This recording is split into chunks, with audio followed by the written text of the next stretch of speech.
വാക്യം വായിച്ചു 25:2. നീ നഗരത്തെ പുറപ്പുള്ള പട്ടണത്തെ ശൂന്യവും അന്യന്മാരുടെ അരമനകളെ നഗരമല്ലാവണ്ണവും ആക്കി തീർത്തു. അത് ഒരു നാളും പണിയുകയില്ല. ബാബിലോന്യ അടിമത്തത്തിൽ നിന്ന് ഇസ്രായേൽ ജനത്തെ ദൈവം പുറത്തെടുക്കുന്ന, തന്റെ ജനത്തെ ദൈവം പുറത്തെടുത്തുകൊണ്ട് വരുമ്പോൾ അവർ കാണുന്നതും അവർ ദൈവത്തെ സ്തുതിക്കുന്നതുമായിട്ടുള്ള ഒരു അധ്യായമാണ് 25, 26 അധ്യായങ്ങളെന്ന് നമുക്ക് പഠിക്കുമ്പോൾ കാണുവാൻ കഴിയും. അവിടെ എഴുതിയിട്ടുണ്ട്, ദൈവം ആ നഗരത്തെ കൽക്കുന്നാക്കും, പട്ടണത്തെ ശൂന്യമാക്കും, അന്യന്മാരുടെ അരമനകളെ നമ്മൾ എഴുതിയിരിക്കുന്നത് ബാബേൽ രാജാവിന്റെ കൊട്ടാരത്തെ കുറിച്ചാണ്. അപ്പോൾ ഇനിയും അത് പണിയാൻ പറ്റാത്ത രീതിയിൽ അതിനെ നശിപ്പിച്ചു കളയുന്ന ഒരു ദൈവം തന്റെ ജനത്തെ പീഡിപ്പിച്ച, നിന്ദിച്ച ബാബേലിയ ശക്തിയെ, ബാബിലോണിയ ശക്തിയെ തകർത്ത് കളയുന്ന, തിരിച്ചാർക്കും പണിയാൻ കഴിയാത്ത രീതിയിൽ തകർക്കുന്ന ഒരു ദൈവത്തെ കുറിച്ചാണ് സ്തുതിച്ചുകൊണ്ടാണ് ആ ഭാഗം നമുക്ക് വായിക്കുമ്പോൾ മനസ്സിലാക്കുവാൻ കഴിയുന്നത്. കോരേശ് രാജാവിനെയാണ് പരിശുദ്ധാത്മാവ് പ്രയോജനപ്പെടുത്തിയത്. കോരേശ് അടിമത്തത്തിലായിരുന്ന ജനത്തെ ബാബിലോണിയ ശക്തിയിൽ നിന്ന് പുറപ്പെടുവിക്കുന്നത് നമുക്ക് കാണുവാൻ കഴിയും. 25-ന്റെ 4-ാമത്തെ വാക്യം ചിലപ്പോഴെങ്കിലും നിങ്ങൾ ആരെങ്കിലും ഒക്കെ കേട്ടിട്ടുള്ള വാക്യമാണെന്ന് ഞാൻ കരുതുന്നു. ഭയങ്കരന്മാരുടെ ചീറ്റൽ മതിലിന്റെ നേരെ കൊടുങ്കാറ്റ് പോലെ അടിക്കുമ്പോൾ നീ എളിയവനൊരു ദുർഗവും ദരിദ്രനവന്റെ കഷ്ടത്തിലൊരു കോട്ടയും കൊടുങ്കാറ്റിലൊരു ശരണവും ഉഷ്ണത്തിലൊരു തണലുമാണ്. ആ വാക്യം കേൾക്കുമ്പോൾ സന്തോഷമുള്ള ദൈവത്തിൽ ശ്രദ്ധിച്ചാട്ടെ.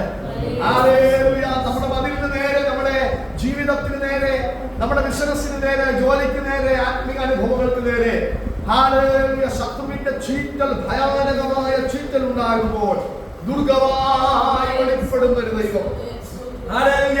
ദരിദ്രൻ അവന്റെ കഷ്ടത്തിൽ ഒരു കോട്ടയായിരിക്കുന്നവൻ, കൊടുങ്കാറ്റിന്റെ നടുവിൽ ശരണമായിരിക്കുന്ന പറഞ്ഞില്ലേ, കാറ്റേ അടങ്ങുക, കടലെ ശാന്തമാകുക. തിരമാലകൾ ആഞ്ഞടിച്ചപ്പോൾ, തലയ്ക്ക് മുകളിൽ തിരമാലകൾ ഉയർന്നു പൊങ്ങിയപ്പോൾ, കാറ്റ് പ്രതികൂലമായപ്പോൾ അതിന്റെ മുകളിൽ കൂടെ നടന്നു വന്ന ഒരുവൻ കാറ്റിനെ ശാന്തമാക്കുന്ന, കടലിനെ ശാസിക്കുന്ന, അതിന്റെ നടുവിൽ പത്രോസിനെ കരം പിടിച്ച് താൻ നടക്കുന്ന അതേ തിരമാലകളുടെ നടുവിൽ കൂടെ നടത്തുന്ന ഒരു ദൈവം. അപ്പോൾ ചീറ്റൽ കഴിക്കാൻ നടന്നില്ല, ആക്രമിക്കാൻ നടന്നില്ല. ശത്രുവിന്റെ ചീറ്റൽ നിനക്കെതിരെ വരുമ്പോൾ തന്നെ ദുർഗമായി വെളിപ്പെടുന്ന ഒരു ദൈവം. ഉഷ്ണത്തിൽ അവനൊരു തണലാണ്. നമുക്കറിയാം, ഒരു സഭയിൽ കുടുംബങ്ങളായി നാം ആയിരിക്കുമ്പോൾ വ്യത്യസ്ത വിഷയങ്ങളിൽ കൂടെ പോകുന്നവരുണ്ട്, അല്ലേ? അവിടെ തന്നെയുണ്ട്. ദാരിദ്ര്യത്തിൽ കൂടെ പോകുന്നവരുണ്ട്, കഷ്ടതയിൽ കൂടെ പോകുന്നവരുണ്ട്, കൊടുങ്കാറ്റിന്റെ അനുഭവത്തിൽ കൂടെ പോകുന്നവരുണ്ട്, എളിയ അവസ്ഥയിൽ കൂടെ കടന്നു പോകുന്നുണ്ട്.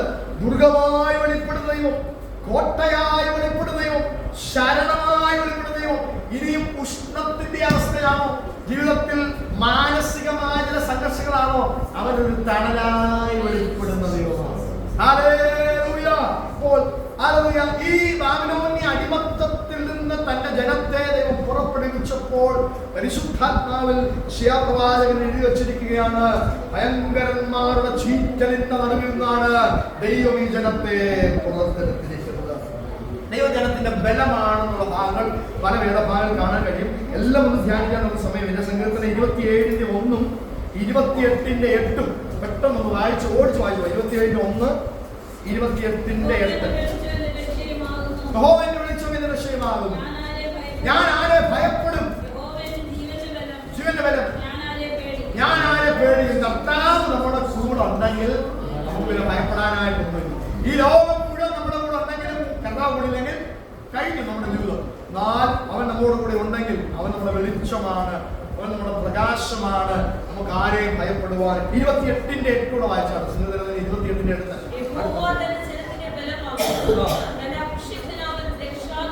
അവനൊരു ദുർഗമാണ്. ദൈവത്തോട് പ്രാർത്ഥിക്കുന്ന ദൈവത്തിന്റെ അഭിഷക്തന്മാർക്ക് അവനൊരു കോട്ടയാണ്, അവനൊരു ദുർഗമാണ്. അവൻ തന്റെ ജനത്തിന് ബലം നൽകി അവരെ അനുഗ്രഹിക്കുന്ന ദൈവമാണ്.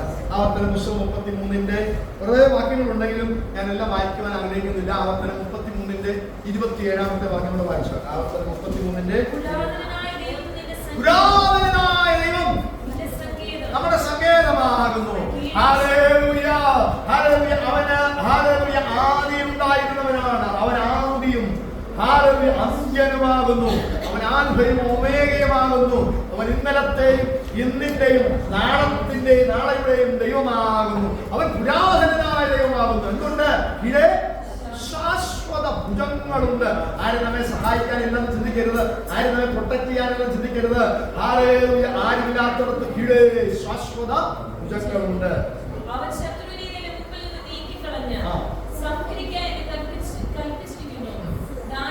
സങ്കീർത്തനം 46-ന്റെ 1, 7, 11 വായിച്ചു. 46:1. നമുക്കറിയാം, ദൈവം നമ്മുടെ സങ്കേതവും ബലവുമാകുന്നു. കഷ്ടങ്ങളിൽ അവൻ ഏറ്റവും അടുത്ത തുണയായിരിക്കുന്നു. 7. 44. യാക്കോബിന്റെ ദൈവം നമ്മുടെ ദുർഗമാകുന്നു. 11-ാമത്തെ വാക്യം.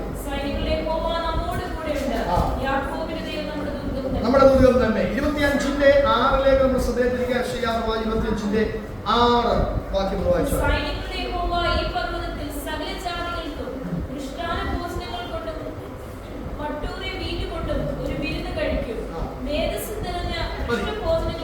അപ്പോൾ അവിടെ പ്രാരംഭവാക്യങ്ങൾ 25-ാമത്തെ അധ്യായത്തിന്റെ പ്രാരംഭ ഭാഗങ്ങളിൽ ബാബിലോണിയ അടിമത്തത്തിൽ നിന്ന് ദൈവം ഭയങ്കരന്മാരുടെ ചീറ്റലിന്റെ നടുവിൽ നിന്ന് ദൈവജനത്തെ പുറത്തെടുത്ത് കോരശിൽ കൂടെ ദൈവം ഒരു വിടുതൽ അടിമത്തത്തിൽ നിന്ന് അവരെ കൊടുത്ത ദൈവത്തെ കുറിച്ച് സംസാരിച്ച പ്രവാചകൻ ഇങ്ങനെ വരുമ്പോൾ 25-ന്റെ 6-ാം വാക്യത്തിലേക്ക് വരുമ്പോൾ പറയാണ്, സൈന്യങ്ങളുടെ യഹോവ ഈ പർവ്വതത്തിൽ സകല ജാതികൾക്കും.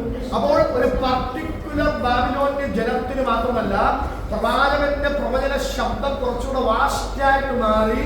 ബാബിലോണിൽ നിൽക്കാതെ പ്രവചന ശബ്ദം അങ്ങ് ദൂരേക്ക് മാറുകയാണ്. അതായത് പ്രവചന ശബ്ദം കാലങ്ങൾ കഴിഞ്ഞു മാറുകയാണ്. സംവത്സരങ്ങൾക്ക് ശേഷമുള്ളത് വെളിപ്പെട്ട് തന്റെ പ്രവചനാത്മാവിൽ വെളിപ്പെട്ട് വരികയാണ്.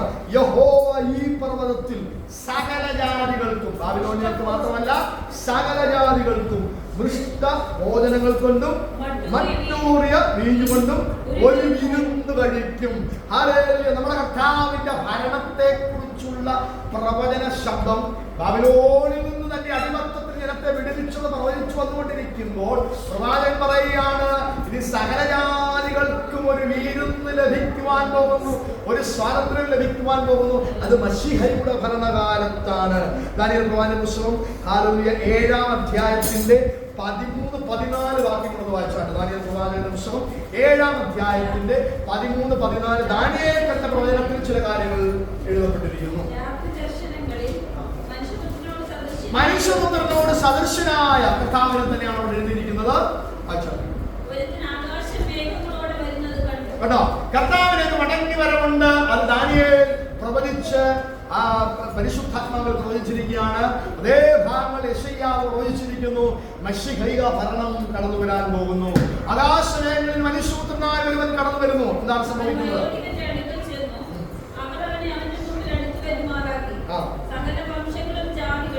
സകല വംശങ്ങളും ജാതികളും ഭാഷക്കാരും അവനെ സേവിക്കേണ്ടതിന്. അപ്പം ചുരുക്കം ചില ബന്ധക്കോസ്റ്റുകാർക്ക് മാത്രമല്ല, ഏത് ഭാഷയിൽ നിന്നും ഏത് വർഗത്തിൽ നിന്നും ഏത് ഗോത്രത്തിൽ നിന്നും കർത്താവിനെ സ്വീകരിച്ച് അവന്റെ കൽപ്പന അനുസരിക്കുന്നവർക്ക് വേണ്ടി ഇറങ്ങി വരുന്ന ഒരു ദൈവമുണ്ട്. വായിച്ചാട്ടെ ഭാഗം കൂടെ. രാജത്വം ലഭിച്ചിരിക്കുന്നു. നിത്യാധിപത്യമാണത്. അത് മറ്റ് രാജാക്കന്മാരുടെ വിട്ട് നീങ്ങി പോകുന്ന ആധിപത്യമല്ല, അത് നിത്യമായ ആധിപത്യമാണ്. അവന്റെ രാജ്യത്വം ഒരു നാളും നശിച്ചു പോകുകയില്ല. പല ഭരണങ്ങൾ മാറി മാറി വരും, അല്ലേ? റോമൻ ഭരണകൂടം ഒന്ന് മാറിപ്പോയി. പല ഭരണങ്ങൾ ദാനിയേൽ കണ്ട ദർശനത്തിൽ പല ഭരണങ്ങളെ കുറിച്ച് പറഞ്ഞിട്ടുണ്ട്. ആ ഭരണങ്ങളൊക്കെ മാറി മാറിപ്പോകും. എന്നാൽ ഒരുവൻ മാത്രം നിത്യരാജ്യത്വമുള്ളവനായി ഭരിക്കുവാനിടയാകും. അതാണ് മശീഹൈക ഭരണം എന്ന് നമുക്ക് കാണാൻ കഴിയും. ലൂക്കോസ് വിശേഷം 2-ാം അധ്യായത്തിന്റെ 10-ാമത്തെ വാക്യത്തിൽ കർത്താവിന്റെ ജനന സമയത്ത് സംസാരിക്കുന്ന ഒരു ഭാഗമുണ്ട്. ലൂക്കോസ് വിശേഷം 2-ന്റെ-10. ലൂക്കോസ് വിശേഷം 2:10. ഭയപ്പെടേണ്ട, ഇത് സകല ജനത്തിനും ഉണ്ടാകാനുള്ള മഹാസന്തോഷമാണ്. യേശു കർത്താവിന്റെ ജനനം. ഈ രാജത്വമുള്ളവൻ, ഈ ആധിപത്യമുള്ളവൻ, ഈ ആദിയായിരിക്കുന്നവൻ, അന്ത്യനായിരിക്കുന്നവൻ, ആൽഫയായിരിക്കുന്നവൻ, ഒമേഗയായിരിക്കുന്നവൻ, തൃത്വത്തിലൊരുവൻ, അവന്റെ ഭരണം ഹല്ലേലൂയ നിത്യരാജത്വമാണ്. ഇത് സകല ജനത്തിനു വേണ്ടിയുള്ള സന്തോഷമാണ്.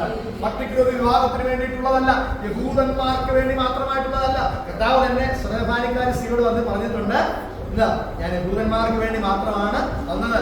മക്കളുടെ അപ്പം എടുത്ത് നായ്ക്കുട്ടികൾക്കൊന്നും കൊടുക്കാൻ പറ്റത്തില്ലെന്ന് കർത്താവ് പറഞ്ഞെങ്കിലും ഹല്ലേലൂയ കർത്താവിന്റെ ജനന സമയത്ത് പറയുകയാണ്, ഇത് സകല ജനത്തിനു വേണ്ടിയുള്ള, യഹൂദന്മാർക്ക് വേണ്ടി മാത്രമല്ല കർത്താവ് വരുന്നത്, സകല ജനത്തിനും ഉണ്ടാകുവാനുള്ള മഹാസന്തോഷമാണ്. 25:8 നമ്മുടെ ശ്രദ്ധയെ കൊണ്ടുവരാം. മരണത്തെ, യെശയ്യാ 25:8, അവൻ മരണത്തെ സദാകാലത്തേക്കും നീക്കിക്കളയും, കണ്ണുനീർ തുടയ്ക്കുകയും ഇപ്പോൾ നാം അനുഭവിക്കുന്ന കഷ്ടതകൾ, ബുദ്ധിമുട്ടുകൾ, ഭാരങ്ങളൊക്കെ തീരുന്ന ഒരു നാളുണ്ട്.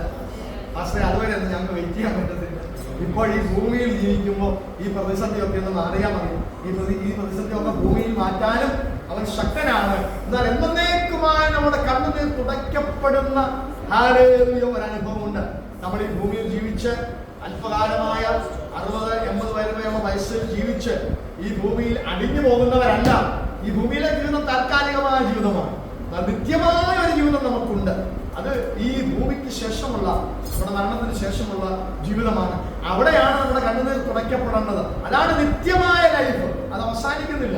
ഭൂമിയിലെ ജീവിതം അവസാനിച്ച് പോകുന്നത് മാക്സിമം 60 അല്ലെങ്കിൽ 80. അത് കഴിഞ്ഞാൽ പിന്നെ നടക്കാൻ പോലും വയ്യാത്ത സ്ത്രീയാകും, അല്ലെങ്കിൽ കിടപ്പിലായി പോകും, അല്ലേ? അപ്പോൾ ഈ ഭൂമി കൊണ്ട് വീഴുന്ന ജീവിതമല്ല, അതിനുശേഷമുള്ള ജീവിതമാണ് നിത്യത. അവിടെയാണ് കണ്ണുനീർ മായ്ക്കപ്പെടേണ്ടത്. എന്നാൽ ഈ ഭൂമിയിലെ നമ്മുടെ ആവശ്യങ്ങളും കർത്താവ് നിവർത്തിച്ചു തരും. എന്നാൽ മശിഹേയ മരണത്തിൽ അവൻ സദാകാലത്തേക്കും മരണത്തെ നീക്കിക്കളയും. ഒരു നിത്യജീവനാണ് യേശുവിൽ വിശ്വസിക്കുന്നവന് ലഭിക്കുന്നത്. ഉറങ്ങരുതേ, ഉറങ്ങി പോകുന്നതായി പോകരുത്. യേശുവിൽ വിശ്വസിക്കുന്നതിന് ലഭിക്കുന്നത് ഒരു നിത്യജീവനാണ്. മരണം സദാകാലത്തേക്കും മാറുകയാണ്. അവർ ജീവവൃക്ഷത്തിന്റെ ഫലം ഭക്ഷിച്ചെന്നേക്കും ജീവിക്കാതിരിക്കേണ്ടതിന് അവരെ ഏതെങ്കിലും തോട്ടത്തിൽ നിന്ന് പുറത്താക്കി കളയാൻ ദൈവം പറയുന്നുണ്ട്. എന്നാൽ യേശുവിൽ കൂടെ നിത്യജീവൻ പ്രാപിക്കുന്നവൻ സദാകാലത്തേക്കും ജീവിച്ചിരിക്കും. എന്നിൽ വിശ്വസിക്കുന്നവന് നിത്യജീവൻ ഉണ്ട് എന്ന് കർത്താവ് പറയുവാനിടയായിട്ടുണ്ട്. അപ്പൊ നമ്മുടെ ഭൂമി കൊണ്ട് അവസാനിക്കുന്നതല്ല, അതിന് ശേഷമുള്ളതാണ് യഥാർത്ഥത്തിൽ ജീവിതം, യഥാർത്ഥത്തിൽ നിത്യജീവൻ. അവിടെ അവൻ മരണത്തെ എന്നത്തേക്കുമായി നീക്കിക്കളയും. സകല മുഖങ്ങളിൽ നിന്ന് അവർ കണ്ണുനീർ തുടയ്ക്കും. അത് കർത്താവേ, ഇന്ന് രാത്രി വിശ്വസിച്ച് നടത്താതെ എന്റെ മരണശേഷം എന്റെ കണ്ണുനീർ തുടയ്ക്കുന്നത് മാത്രമല്ല, ഇപ്പോൾ ഞാൻ പ്രാർത്ഥിക്കുമ്പോഴും അങ്ങേക്ക് അത് ചെയ്യാൻ കഴിയുമെന്ന് വിശ്വസിച്ചാണ്ട് എനിക്ക് വ്യത്യസ്തമായ, എനിക്ക് വ്യക്തിപരമായ എന്റെ പ്രാർത്ഥനാ വിഷയങ്ങളുണ്ട്, നിങ്ങൾക്ക് വ്യക്തിപരമായ നിങ്ങളുടെ പ്രാർത്ഥനാ വിഷയങ്ങളുണ്ട്. അതിന്റെ കണ്ണുനീരുകളെ തുടച്ചു കളയുവാൻ, മരണത്തിന് ശേഷം സദാകാലത്തേക്ക് ജീവൻ നൽകുന്നവൻ കണ്ണുനീരിനെ തുടയ്ക്കാൻ കഴിയുമെങ്കിൽ ഈ ഐഹിക ജീവകാലത്ത് നാം ഈ ഭൂമിയിൽ പാർക്കുമ്പോഴും നമ്മുടെ കണ്ണുനീരിനെ തുടയ്ക്കുവാൻ അവൻ ശക്തനാണ്. അത് വിശ്വസിച്ചാട്ടെ. തന്റെ ജനത്തിന്റെ നിന്ന സകല ഭൂമിയിൽ നിന്നും അവൻ നീക്കിക്കളയും. നിന്ന ഉരുട്ടിക്കളയുന്ന ഒരു ദൈവമുണ്ട്. നിന്ന ഉരുട്ടിക്കളയുന്ന സ്ഥലത്തിന് ഒരു പേരുണ്ട്, പറയാമെങ്കിലും അല്ലേ? നിന്ന ഉരുട്ടിക്കളയുന്ന സ്ഥലം. നമ്മുടെ നിന്ദകളെ, പരിഹാസങ്ങളെ നീട്ടിക്കളയുന്ന ഒരു ദൈവം ജീവിക്കുന്നു. അവൻ അന്നും അത് ചെയ്യുവാൻ യഹോവയല്ലോ അത് ചെയ്തിരിക്കുന്നത്. ഇത് ഭൂമിയിലെ ജീവിതത്തെ കുറിച്ചല്ല, നിത്യജീവനെ കുറിച്ചാണ് സംസാരിക്കുന്നത്. കർത്താവിന്റെ ഭരണത്തിൽ വെളിപ്പെടുന്നതിനെ കുറിച്ചാണ് സംസാരിക്കുന്നത്. മരണം എന്നേക്കുമായി മാറിപ്പോകും. പിശാച് എന്നേക്കുമായി തീപ്പൊയ്കയിൽ തള്ളപ്പെടും. മരണം എന്നേക്കുമായി മാറിപ്പോകും. അവിടെ കണ്ണുനീരില്ല, ദുഃഖമില്ല, ഭാരമില്ല, മുറവിളിയില്ല. അങ്ങനെ ഒരു പട്ടണത്തിൽ നാം ദൈവത്തോടൊപ്പമായിരിക്കും. അതേ ഭാഗത്തിന് 1 കൊരിന്ത്യരിൽ പറഞ്ഞിട്ടുണ്ട്, നമുക്കറിയാവുന്ന ഭാഗം. 1 കൊരിന്ത്യർ 15:54 എന്ന് വായിച്ചാട്ടെ. 1 കൊരിന്ത്യർ 15:54. ഈ ദ്രവത്വമായുള്ളത് നമ്മുടെ ശരീരം ദ്രവിച്ചു പോകുന്നതാണ്. ദ്രവിച്ചു പോകുന്നൊരു ശരീരമാണ്, അല്ലേ? എത്ര ഇഴുകിച്ചേർന്ന് ജീവിക്കുന്ന ഭാര്യാഭർത്താക്കന്മാരാണെങ്കിലും അച്ചായനെ കൊണ്ട് കുഴിച്ചിടാന് ലാസ്റ്റ് പറയാം, അല്ലെ അമ്മാമൻ കുഴിച്ചിടാൻ പറയും, അല്ലേ? 2 ദിവസത്തിൽ കൂടുതൽ അല്ലെങ്കിൽ 1 ദിവസത്തിൽ കൂടുതൽ ഒന്നും വെച്ചോണ്ടിരിക്കില്ല. ആ 1 ദിവസത്തിൽ വെക്കുമ്പോൾ തന്നെ മൊബൈൽ മോർച്ചറിയിലായിരിക്കും അല്ലെങ്കിൽ വെക്കുന്നത്. അതിനപ്പുറത്തെ എത്ര സ്നേഹിക്കുന്നവനാണെങ്കിൽ പറയാം, അയ്യോ സ്മെല്ലടിക്കുന്നു, കൊണ്ട് പിടിച്ചിടാൻ പറയല്ലേ. ഹല്ലേലൂയ. എന്നാൽ ഇത് ദ്രവത്വമുള്ള ഈ ശരീരമാണ്, ദ്രവിച്ചു പോകുന്ന ശരീരമാണ്. എന്നാൽ ഈ ദ്രവത്വമുള്ള ശരീരം എന്തായിട്ട് മാറും? അദ്രവത്വത്തെ പ്രാപിക്കും. ഹല്ലേലൂയ. നമുക്ക് പുനരുത്ഥാനത്തിന് ഒരു ശരീരം ലഭിക്കും, അദ്രവത്വമുള്ളവരായി മാറും. വായിച്ചോട്ടെ. ഈ മർത്യമായത് അമർത്യത്തെയും ധരിക്കുമ്പോൾ മരണം എന്നേക്കുമായി നീങ്ങുകയാണ്, ജയം വന്നിരിക്കുന്നു. എഴുതിയ വചനം അടുത്ത വാക്കുകൾ വായിച്ചു നമുക്കൊരു സന്തോഷം ലഭിക്കട്ടെ. ഹേ മരണമേ, നിന്റെ ജയം എവിടെ? ഹേ മരണമേ, നിന്റെ വിഷമുള്ളവിടെ? ആക്ച്വലി ക്രിസ്തീയ ജീവിതത്തിൽ വിശ്വസിക്കുന്ന വിശ്വാസ ജീവിതം നയിക്കുന്ന ഒരാൾ മരണത്തെ ഭയപ്പെടാനേ പാടില്ല. ഹല്ലേലൂയ. കാരണം അവന്റെ ഉള്ളിൽ മറ്റു മതങ്ങളിലെ പോലല്ല, അവന്റെ ഉള്ളിൽ ഒരു വിശ്വാസമുണ്ട്. മരണം എനിക്കൊരു ഓപ്പർച്യൂണിറ്റിയാണ്, മരണം ഞാൻ മറ്റൊരു ജീവിതത്തിലേക്ക് പ്രവേശിക്കുകയാണ്, എന്റെ ശരീരം വിട്ട് ഞാൻ കർത്താവിനോട് ചേരുകയാണ്. അതാണ് അപ്പോസ്തലൻ പൗലോസ് പറയുന്നത്, എനിക്ക് ജീവിച്ചാലും മരിച്ചാലും ലാഭമാണ്, എനിക്ക് ജീവിക്കുന്നത് ക്രിസ്തുവാ, ഞാൻ ജീവിക്കുന്നിടത്തോളം ക്രിസ്തുവിനോടൊപ്പം ജീവിക്കും, ഞാൻ മരിച്ചാൽ എനിക്ക് ലാഭമാണ്. ഞാൻ എങ്ങോട്ടാ പോകുന്നത്? ഞാൻ കർത്താവിന്റെ അടുത്തോട്ടാ പോകുന്നത്. ഹല്ലേലൂയ. ഞാൻ എന്റെ ശരീരം വിട്ട് എന്റെ കർത്താവിന്റെ അടുക്കലേക്ക് പോകും, നടന്നു പോകുവാനിടയായിത്തീരും. അതുകൊണ്ട് ക്രിസ്ത്യാനിക്ക് മാത്രമേ, യേശു വിശ്വസിക്കുന്ന ഒരുവന് മാത്രമേ മറ്റു മതങ്ങൾക്കൊന്നും തരാത്തൊരു കാര്യം പറയാൻ പറ്റത്തുള്ളൂ. ഇന്ന് ഞാൻ മരിച്ചാൽ, ഹല്ലേലൂയ, നമ്മളോട് ചോദിക്കണം, മനസ്സിനോടൊന്ന് ചോദിച്ചോണം, ഇന്ന് നീ മരിച്ചാൽ നീ എവിടെയായിരിക്കും അല്ലേ? ഹല്ലേലൂയ. സ്വത്ത് കൂട്ടി വെച്ച മനുഷ്യനോട് ഹല്ലേലൂയ ആ കർത്താവ് ചോദിക്കുന്നത്, ഇന്ന് നീ മരിച്ചാൽ നീ എവിടെ ആയിരിക്കും, നിന്റെ നിത്യത എവിടെയാണ്? നമ്മളോട് തന്നെ ആ ചോദ്യം ചോദിച്ചുകൊണ്ടിരിക്കണം. എന്നാൽ വിശ്വസിക്കുന്ന നമുക്ക് മരണം ഹല്ലേലൂയ നിത്യജീവനിലേക്കുള്ള ഒരു ഓപ്പർച്യൂണിറ്റിയാണ്, പുതിയ രാജ്യത്തിലേക്ക് പ്രവേശിക്കുകയാണ്. നിങ്ങൾ ഇവിടെ വിട്ട് മറന്നു പോകാൻ ആഗ്രഹിക്കുന്നവരൊക്കെ ഇതിനകത്ത് കാണും. നിങ്ങൾ ഇവിടെ വിട്ട് ന്യൂസിലാൻഡിലേക്കോ അമേരിക്കയിലേക്കോ UK-യിലേക്കോ പോകുമ്പോൾ നിങ്ങൾ പുതിയ രാജ്യത്തിലേക്ക് ചെന്ന് പ്രവേശിക്കുന്നത് പോലെ ഇതിനേക്കാൾ മനോഹരമായ ഒരു പട്ടണത്തിലേക്ക്, കൈപ്പണിയല്ലാത്തൊരു പട്ടണത്തിലേക്കാണ് നമ്മുടെ ദ്രവത്വമുള്ള ശരീരത്തെ മാറ്റിവെച്ച് അദ്രവത്വമായ പുനരുത്ഥാനത്തിന്റെ ശരീരം പ്രവേശിക്കുന്നതെന്ന് ഓർക്കണം. ആരും ഭാഗങ്ങളൊക്കെ ചിന്തിച്ചുകൊണ്ട് ഞാൻ അങ്ങനെ വിടുവാൻ ആഗ്രഹിക്കുന്നു. വെളിപ്പാട് പുസ്തകം 21:4 വായിക്കാം. വെളിപ്പാട് പുസ്തകത്തിൽ 21:4 അവരവരുടെ കണ്ണുനീരെല്ലാം തുടച്ചു കളയും, ഇനി മരണമോടെയില്ല, ദുഃഖമില്ല, മുറവിളിയില്ല, കഷ്ടതയില്ല, ഈ ഭൂമിയിൽ നാം അനുഭവിക്കുന്ന ഒരു പ്രതിസന്ധിയും അവിടെ ഇല്ല. എന്നല്ലേ ജീവിതം? സന്തോഷമുണ്ട്, സന്തോഷമുണ്ട്. കുറച്ചാളുകൂടെ ജീവിക്കട്ടെ അല്ലേ? ഭൂമി കുറച്ചാലും കൂടെ ഞങ്ങൾ ജീവിച്ച് സന്തോഷിക്കട്ടെന്ന് ഏതാണ് ആഗ്രഹം? അതോ ഇപ്പൊ പോകണമെന്ന് ആഗ്രഹമുള്ളവരൊന്ന് കൈ ഉയർത്തി സ്വന്തം ചെയ്തേ, ശാനവിടെ കഴിയേണ്ട മാസം അല്ലേ? ഇപ്പൊ ദുഃഖമില്ലാത്ത, മരണമില്ലാത്ത അല്ലേ, മുറവിളിയില്ലാത്ത, കഷ്ടതയില്ല, ഡ്യൂട്ടിക്ക് പോകാത്ത അല്ലേ? ഡ്യൂട്ടിക്ക് പോകാൻ രാവിലെ എഴുതിക്കണം, ഡ്യൂട്ടിക്ക് പോകണം, ഇതൊന്നും ബുദ്ധിമുട്ടില്ല. നമുക്ക് ഡ്യൂട്ടിക്കാണ് അവിടെ, അവിടെ ശ്രദ്ധിക്കാനുള്ള ഡ്യൂട്ടി ആയിരിക്കും. ഹല്ലേലൂയ.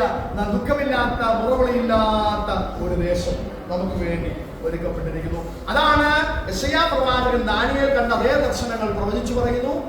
അപ്പോസ്തലനായ പൗലോസ് കണ്ട ദർശനം പ്രവചിച്ചു പറയുന്നു. വെളിപ്പാട് പുസ്തകത്തിൽ യോഹന്നാൻ കണ്ടതും ആളുകൾ വരുവാനിരിക്കുന്ന മശീഹൈക ഭരണത്തെ കുറിച്ചും ആളുകൾ ദൈവരാജ്യത്തെ കുറിച്ചും പ്രവചിച്ചു പറയുന്നു എന്ന് കാണാൻ കഴിയുന്നുണ്ട്. കേട്ടിട്ട് സന്തോഷമുണ്ടോ? പോരാ, സന്തോഷത്തോടെ ശ്രദ്ധിച്ചാട്ടെ. നമുക്ക് വേണ്ടി ഒരു പട്ടണം തയ്യാറായിക്കൊണ്ടിരിക്കുന്നത് കേൾക്കുമ്പോൾ സന്തോഷമുണ്ടോ?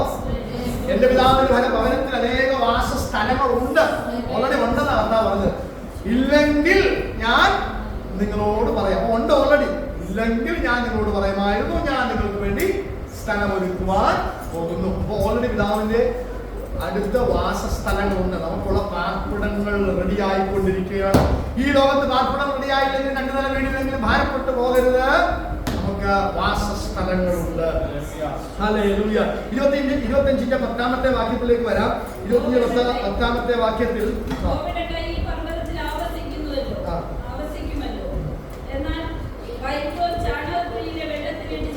ഇത് മോവാബിനെ കുറിച്ച്, ദൈവജനത്തിനെതിരെ വ്യാപരിച്ച ശത്രു സൈന്യമായ മോവാബിനെ കുറിച്ചുള്ള ദൈവത്തിന്റെ പ്രവചനമാണ്. ആരും എവിടെ എഴുതിയിരിക്കുകയാണ്? വൈക്കോൽ ചാണകക്കുഴിയിലെ വെള്ളത്തിലിട്ട് ചവിട്ടുന്നത് പോലെ അവരായിപ്പോ. നിങ്ങളത് മനസ്സിൽ ചിന്തിച്ചേ. വൈക്കോൽ എന്താ കുഞ്ഞിന് അറിയാം? വൈക്കോൽ കേട്ടിട്ടുണ്ടോ?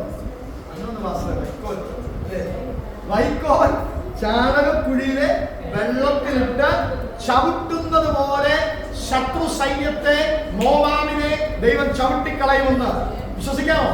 അത് മനസ്സിൽ കണ്ടോന്ന് വിശ്വസിച്ചേ.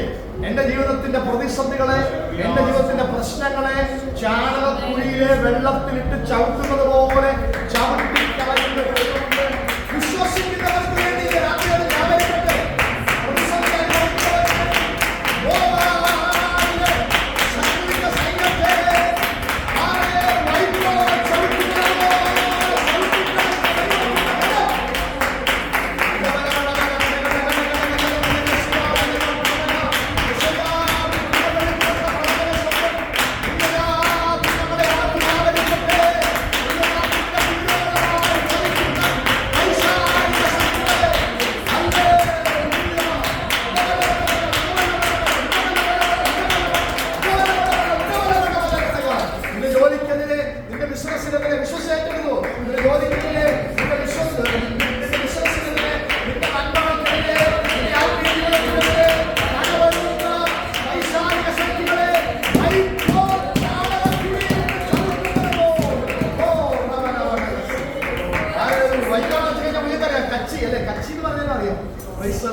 ഞാൻ അവിടെ ഉള്ള കുഞ്ഞുങ്ങളോട് സംസാരിച്ചപ്പോൾ ഞാൻ പറഞ്ഞു, പണ്ട് ഞങ്ങൾ കണ്ടത്തിൽ ഇപ്പൊ കൃഷിയൊന്നും ഇല്ലല്ലോ.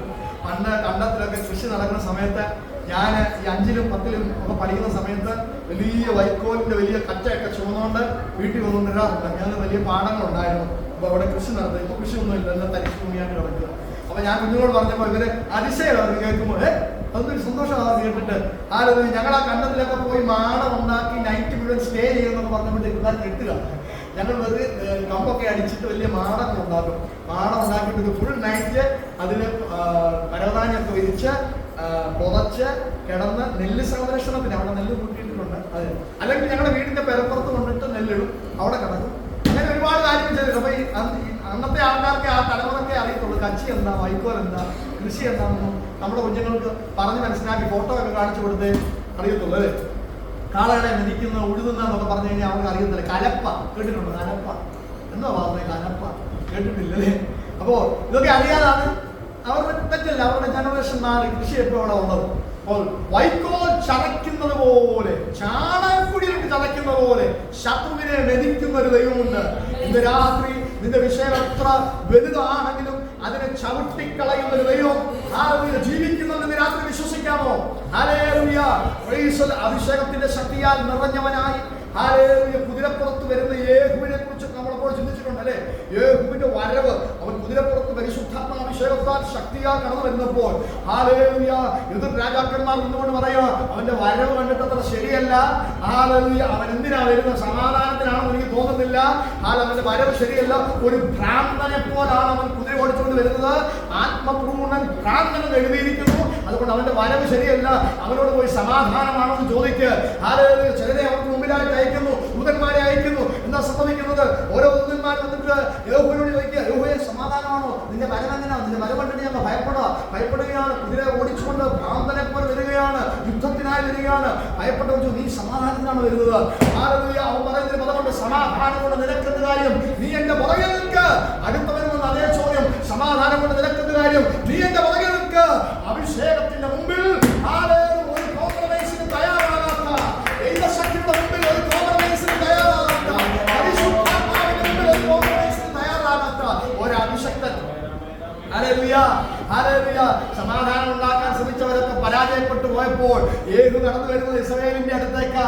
ഇസ്രായേൽ എന്ത് ചെയ്തു? കണ്ണൊക്കെ എഴുതി, മുടിയൊക്കെ ചീകി, അനേക രാജാക്കന്മാരെ വശീകരിച്ച് തകർത്തവളാണ്.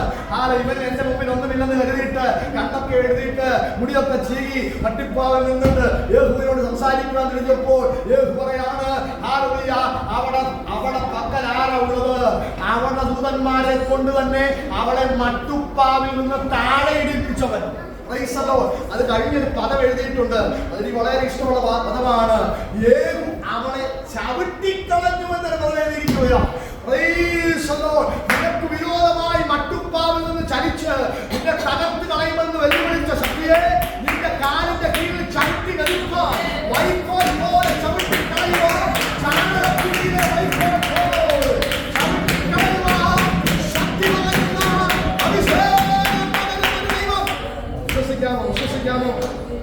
പദം കൂടെ വായിച്ചപ്പോൾ പ്രാർത്ഥിക്കാൻ സമയമില്ലാത്തതുകൊണ്ട് 25:11 കൂടെ ഒന്ന് വായിച്ചാട്ട്.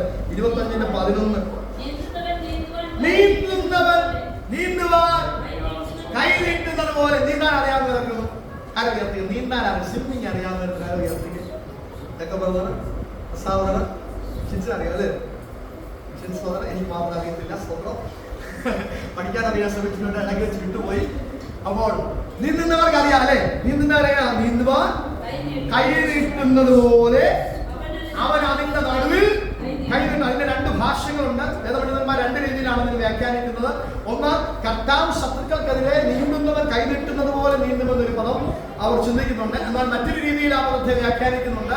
ശത്രു നീന്തുവാൻ കൈ നീട്ടിയാലും അതിന് നടുവിൽ വിടുവിക്കുന്ന ഒരു ദൈവം ഉണ്ട് എന്നുള്ളൊരു പദവും വേദപണ്ഡിതന്മാർ അഭിപ്രായപ്പെടുന്നുണ്ട്. നമുക്ക് 2000 വിഷയമില്ല, 2 തോന്നും നമ്മൾ ഏറ്റെടുക്കും. Hallelujah, hallelujah. നമ്മുടെ ദൈവം കൈ നീട്ടി നമ്മെ വിടുവിക്കുന്ന ദൈവമാണ്. എത്ര പേർ വിശ്വസിക്കുന്നുണ്ട്? മുമ്പിൽ ചെങ്കടൽ നിന്നാൽ ഹല്ലേലൂയ അഭിഷക്തനൊരു കൈ നീട്ടിയാൽ ആ കയ്യിലേക്ക് ഇറങ്ങി വരുന്ന ഒരു ദൈവമുണ്ട്. നിന്റെ പ്രാർത്ഥനയ്ക്ക് വേണ്ടി ഇറങ്ങി വരുന്ന ദൈവം. നീ കൈ നീട്ടിയാൽ കയ്യിലേക്ക് ഇറങ്ങി വരുന്ന ദൈവം. നീ നോക്കിയാൽ ശക്തി വ്യാപരിപ്പിക്കുന്ന ദൈവം. നീ റുമാലിട്ടാൽ ശക്തി വ്യാപരിപ്പിക്കുന്ന ദൈവം. നിന്റെ നിഴൽ കൊണ്ടാൽ സത്യമാകുന്ന ദൈവം. വിശ്വാസമുണ്ടോ? വിശ്വാസമുണ്ടോ? അത്രത്തേക്ക് ഞങ്ങൾക്ക് വിശ്വാസമില്ല. നിഴലൊക്കെ തട്ടി സൗഖ്യമാകുമോ? റുമാൽ കൊണ്ടിട്ട് സൗഖ്യമാകുമോ? ഓരോ അപ്പോസ്തലന്മാരുടെ കഴിയുന്നെങ്കിൽ വിശ്വസിച്ചാൽ നമ്മളിൽ കൂടെ കഴിയും. നമ്മുടെ അവസ്ഥ എന്താണ്? വിശ്വാസത്തിന്റെ കുറവാണ് അല്ലേ? ടങ്ങലിൽ കൂടൊക്കെ എങ്ങനെ അല്ലെ? നിഴലിൽ കൂടൊക്കെ എങ്ങനെ? തുപ്പലിൽ കൂടൊക്കെ എങ്ങനെ? കരം കൊടുക്കുമ്പോൾ എങ്ങനെ? ഓ, അതൊക്കെ നടക്കും അല്ലേ? ഡ്രസ്സിൽ കൂടെ നമ്മൾ കഴിഞ്ഞ ആഴ്ച കേട്ടല്ലേ? രക്തസ്രാവക്കാരി സ്ത്രീകൾ സൗഖ്യമായതെങ്ങനെ? കർത്താവിന്റെ വസ്ത്രത്തിൽ തൊട്ടതേ ഉള്ളൂ. കർത്താവിന്റെ നമ്മുടെ വസ്ത്രത്തിൽ തൊട്ടാൽ ഒരാൾ സൗഖ്യമാകും. ഇന്ന് രാത്രി നമുക്ക് വിശ്വസിക്കാൻ കഴിയും. നമ്മുടെ വിശ്വാസമൊക്കെ പോയി അല്ലേ? കാലങ്ങൾ കഴിയുന്നതോറും നമ്മുടെ വിശ്വാസം പറഞ്ഞുകൊണ്ടിരിക്കും. എന്റെ അടുത്ത് വന്ന് പ്രാർത്ഥിക്കണ്ട, എന്റെ വസ്ത്രം ഒന്നവളെ ടച്ച് ചെയ്താൽ, അവനെ ടച്ച് ചെയ്താൽ അവന് സൗഖ്യമാകും എന്ന് കരം കൊടുത്താൽ സൗഖ്യമാകും. അപ്പൊ നമ്മുടെ വിശ്വാസത്തിന്റെ തലങ്ങളൊക്കെ താഴ്ത്തു പോയതുകൊണ്ട് അവിശ്വാസം നമ്മുടെ ഉള്ളിൽ, നിരാശയും അവിശ്വാസവും ഒക്കെ നമ്മുടെ ഉള്ളിൽ പിശാച് കയറ്റിയത് കൊണ്ടാണ് ഇന്ന് ഈ അത്ഭുതങ്ങളൊന്നും അധികമായി നടക്കാത്തത്. അത്ഭുതങ്ങൾ നടക്കാതിരിക്കുന്നത് കൊണ്ട് ദൈവത്തെ കുറ്റപ്പെടുന്നതിന് കാര്യമില്ല. വിശ്വസിച്ചാൽ നീ ദൈവത്തിന്റെ മഹത്വം കാണുമെന്നാണ്. ആരെ വിശ്വസിക്കുന്നവരാൽ ഈ അടയാളങ്ങൾ നടക്കുമെന്ന്. ഈ ഒരു വിഷയത്തിന് വേണ്ടി പ്രാർത്ഥിക്കുമ്പോൾ അത് നടന്നു കഴിഞ്ഞത് നീ വിശ്വസിക്കണം. എന്നാലേ നിങ്ങൾ ലഭിക്കത്തുള്ളൂ. വിശ്വസിക്കുന്നവരാൽ ഈ അടയാളം നടക്കും. അവർ എന്റെ നാമത്തിൽ ഭൂതങ്ങളെ പുറത്താക്കും, അവർ സർപ്പങ്ങളെ പിടിച്ചടക്കും, മരണകരമായ ഒന്ന് അവരെ കൊട്ടാലും അവർക്ക് ഹാനി. ഇത് വിശ്വസിക്കണം. വിശ്വസിക്കുന്നതിൽ കൂടെയാണ് അത്ഭുതങ്ങൾ നടക്കുന്നത്. അപ്പോൾ ഇന്നത്തെ കാലഘട്ടത്തിൽ നമുക്ക് വിശ്വസിക്കാനുള്ള കുറവ് ഉണ്ടായിക്കൊണ്ടിരിക്കുകയാണ് അല്ലേ? നമുക്ക് വിശ്വാസത്തിന് പരിമിതിയാണ് അല്ലേ? നാം യൂസ് ചെയ്യുന്ന വസ്തുക്കളിൽ കൂടെ അഭിഷേകത്തിന്റെ ശക്തി പകരുന്നതൊക്കെ നമുക്ക് വിശ്വസിക്കാൻ ഇപ്പൊ പാടാണ്. നമ്മളൊരു കാലഘട്ടം ഇത് ദൈവത്തിൽ സംഭവിച്ച കാര്യമല്ലേ? അപ്പോൾ അതൊക്കെ വിശ്വസിക്കാൻ നമുക്ക് പാടായിട്ട് മാറുകയാണ്. നമ്മൾ പ്രാർത്ഥിക്കുന്ന വിഷയം തന്നെ അത്ഭുതം ഉണ്ടാകുമെന്ന് നമ്മൾ വിശ്വസിക്കാറില്ല. ഹല്ലേലൂയ. എന്നാൽ ഇന്ന് രാത്രി ഒന്ന് വിശ്വസിച്ചാട്ടെ. അവൻ നാം കൈ നീട്ടുമ്പോൾ ഹല്ലേലൂയ നമ്മുടെ കരത്തിൽ വ്യാപരിക്കുന്ന ദൈവമാണ്.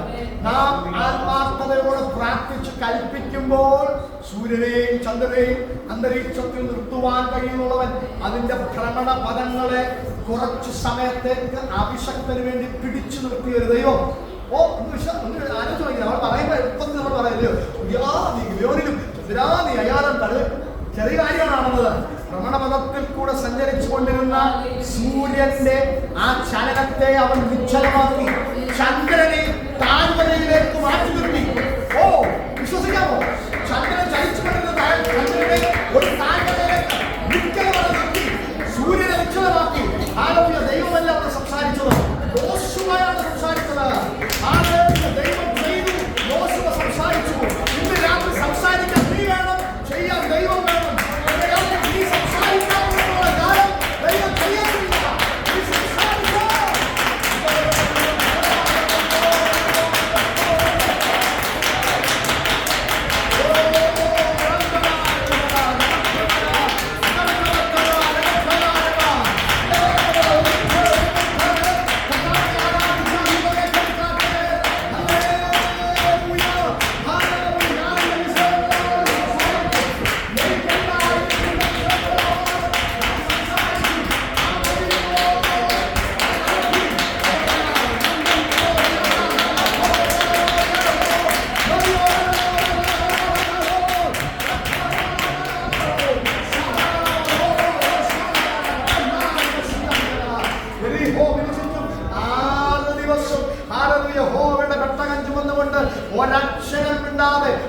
സ്തോത്രം പോലും പറയാതെ, ഒരു ഗ്ലോറി പോലും പറയാതെ, ഒരു അനക്കം പോലും വായിൽ നിന്ന് പുറത്തേക്ക് വരാതെ മൗനമായി അവർ യെരിഹോവിനെ, ആ വലിയ മതിലിനെ ചുറ്റി നടന്നു. ഏഴാം ദിവസം ദൈവം പറഞ്ഞു, ആർപ്പിടുക, നിങ്ങൾക്ക് കൽപ്പിക്കാത്ത സമയമാണ്. 6 ദിവസം നിങ്ങൾ മൗനമായിരുന്നു. പക്ഷെ ഇന്ന് ഈ പട്ടണത്തോട്, ഈ മതിലിനോട് നോക്കി ആർപ്പിടാനുള്ള സമയമാണ്. 6 ദിവസം കൊണ്ട് അതിന്റെ അടിസ്ഥാനങ്ങളെ പൊളിച്ചു കളഞ്ഞ ഞാൻ 7-ാം ദിവസം നിങ്ങളെ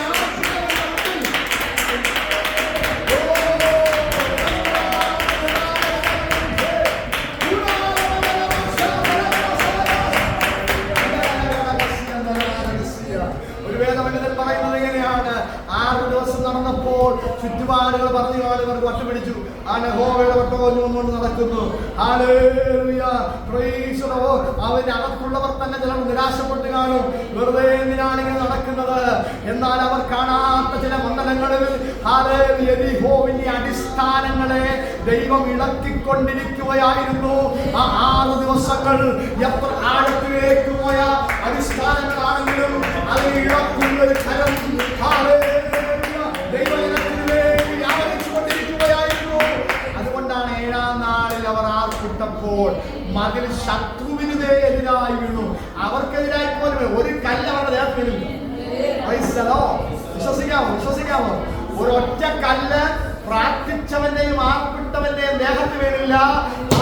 മതില് പട്ടണത്തിന് വിരോധമായി വീണു. ഇന്ന് രാത്രി വിശ്വസിച്ചേ, ആർപ്പിടുമ്പോൾ, പ്രാർത്ഥിക്കുമ്പോൾ, കൽപ്പിക്കുമ്പോൾ, നിനക്കെതിരായുള്ള മതിലുകളെ, നിനക്കെതിരായുള്ള വിഷയങ്ങളെ ദൈവം തകർത്ത് കളയുവാനിടയായിട്ടുണ്ട്. കേട്ട വചനത്തിന് മുമ്പിൽ നമ്മെ തന്നെ സമ്പൂർണ്ണമായി സമർപ്പിക്കാം. 1-2 കാര്യങ്ങൾ നമ്മൾ കേട്ടുള്ളല്ലോ, എങ്കിലും അതൊന്ന് ധ്യാനിച്ചാട്ടെ. ഭയങ്കരന്മാരുടെ ചീറ്റൽ മതിലിന് നേരെ ആഞ്ഞടിക്കുമ്പോൾ അവൻ നമുക്ക് ദുർഗമായി വെളിപ്പെടും.